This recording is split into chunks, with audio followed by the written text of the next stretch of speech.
कुछ कर दिया, कमाल कर दिया भट्ट साहब को। बट साहब पूरे 82,300 की रकम है। अच्छा, तुम तीनों में से तो कोई गया तो नहीं वहां पर? नहीं बट साहब, मैंने तो अपने फोन पे राब्ता भी नहीं किया, मैंने तो अपने कजन के फोन पे उनसे राब्ता किया है। हाँ, ये अच्छा। बट साहब ये कह रहे हैं मेरा इसमें से कोई हिस्सा नहीं है।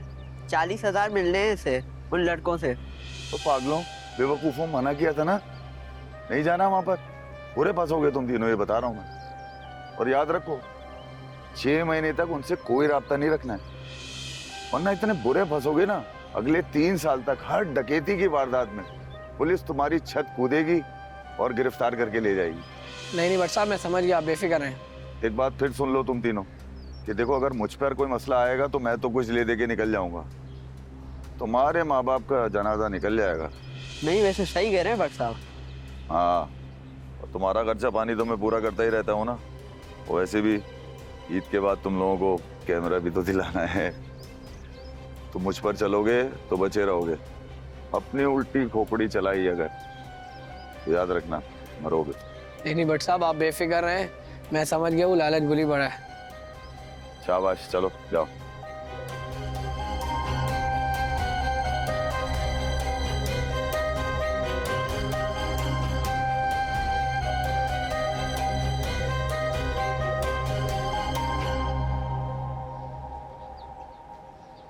अस्सलाम वालेकुम भाई। वो आलू नहीं है आपके पास? है आलू। आधा किलो आलू कर दें। कितने के हैं? आधा किलो आलू 40 रुपए के।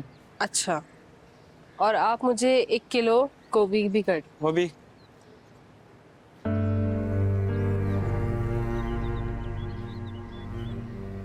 क्या देख रहा हूँ मैं ये?